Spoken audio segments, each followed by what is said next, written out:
প্রিয় দেশবাসী, বর্তমান চলমান ফিলিস্তিন গাজার গণহত্যা, বর্বর ইসরায়েলি আমেরিকান পশ্চিমাদের চক্রান্তে সারা বিশ্ব জুড়ে মুসলমানরা নির্যাতিত। এই অবস্থায় আমরা হয়তোবা বিভিন্ন জায়গায় দেশের বিভিন্ন প্রান্তে আন্দোলন করতেছি, মিছিল করতেছি, বিভিন্ন জায়গায় বিভিন্ন সময় ভাঙচুরও করতেছি। এইসবের মাধ্যমে যেন আমরা প্রতিবাদটাকে আরও গভীরভাবে নিতে পারি, তার জন্য আমরা ইসরায়েলের যত পণ্য অর্থাৎ আমেরিকান পেপসি, কোকাকোলা, 7 আপ, বিভিন্ন জিনিস, হুইল, লাইফবয়, লাক্স, বিভিন্ন ফেয়ার অ্যান্ড লাভলি, ইউনিলিভারের যে জিনিসগুলো আছে, তা আমরা এইগুলো যদি এড়ায় চলি, এর পরিবর্তে এর বিকল্প যেগুলো আছে, যেমন বিভিন্ন প্রোডাক্টস আছে, এইগুলো যদি আমরা ব্যবহার করি, তাদেরকে যদি আমরা আমাদের দেশের অর্থ অথবা আমাদের দেশের যে টাকা পয়সা যেগুলোর মাধ্যমে আমরা তাদের কাছ থেকে এই জিনিসগুলো ক্রয় করি, আমাদের মাধ্যমে এই 1 টাকা 2 টাকা, হয়তোবা আমরা বলি যে 20 টাকা 25 টাকা দিয়ে কি আর ফিলিস্তিন এর উপরে হামলা চলতেছে। আসলে 18 কোটি মানুষ যদি 1 টাকা করে দেয়, 18 কোটি টাকা, আর 18 কোটি মানুষ যদি 20 টাকা করে দিই আমরা, তাদের হয়ে যাইতেছে প্রায় 200 কোটি টাকা। এরকমভাবে দৈনিক যদি 200 কোটি টাকা করে দেই, মাসে হয়ে যায় 2000 কোটি টাকা।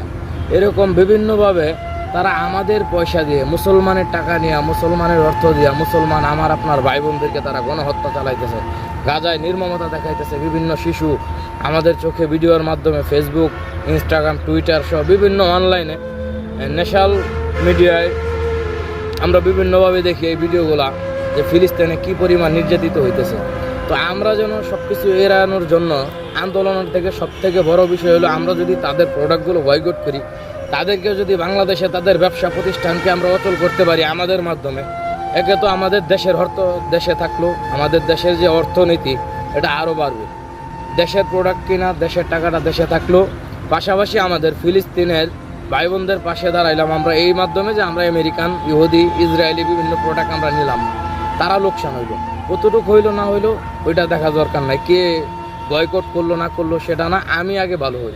আমরা যেন নিজ থেকে নিজ পরিবারে আমাদের আনন্দ উৎসবের মাধ্যম যেন কোনো ইহুদি, কোনো নাস্তিক, কোনো ইসরায়েলের প্রোডাক্ট দ্বারা না হয়। ইনশাল্লাহ সবাই চেষ্টা করব এবং মন থেকে ফিলিস্তিনের জন্য দোয়া করব। আমরা হয়তো বা ফিলিস্তিনের সাথে গিয়ে যুদ্ধ করতে পারতেছি না, অথবা যাওয়ার মতো আমাদের সমর্থন নাই, কিন্তু আমাদের এতটুকু সমর্থন আছে যে আমরা চাইলে ইসরায়েলের কোনো প্রোডাক্ট নিলাম না, আমি চাইলে আমি 7 আপ খামো না, আমি চাইলে কোকাকোলা খামো না, আমি চাইলে আমি হুইল সাবান নিবো না, আমি লাক্স ব্যবহার করবো না, আমি লাইফবয় ব্যবহার করবো না, আমি আমার দেশের যে প্রোডাক্টগুলো আছে ওইগুলা ব্যবহার করবো, বিকল্প ব্যবহার করবো। হ্যাঁ, তো এগুলো আমরা যদি চাই তাইলেই পারবো। আপনি, আমি, আমরা সবাই সচেতন হই। আমরা যেন নাস্তিকদেরকে, এই আমেরিকান বর্বর যারা আছে পশ্চিমা, তাদের চক্রান্ত, তাদের যে মুসলমানদেরকে রক্তচক্ষু, এটা যেন আমরা এড়ায় চলতে পারি। এবং ইনশাল্লাহ মুসলমানরা কোনো যুদ্ধে কোনো সময় হারে নাই, আমরা হারবো না। সবসময় ফিলিস্তিন বিজয় হবে ইনশাল্লাহ। ইমাম মাহদিও আসবেন, ফিলিস্তিনও বিজয় হবে, আফগানিস্তানও বিজয় হয়েছে। এরকমভাবেই মুসলিম ইতিহাসে মুসলিমরা কোনো যুদ্ধে পরাজিত হয় নাই, ইরানও পরাজিত হয় নাই। ইরানের উপরও হামলা চালাইছে আমেরিকা, আফগানিস্তানে হামলা চালাইছে আমেরিকা, পাকিস্তানেও হামলা চালাইছে, বিভিন্ন জায়গায় হামলা চালাইছে, কিন্তু তারা কিছু করতে পারে নাই, এখনও পারবে না। ইনশাল্লাহ আমরা সবার জায়গা থেকে বয়কট করি আমেরিকান, ইসরায়েলি, ইউনিলিভারের সব পণ্য। সবাইকে ধন্যবাদ। আসসালামু আলাইকুম।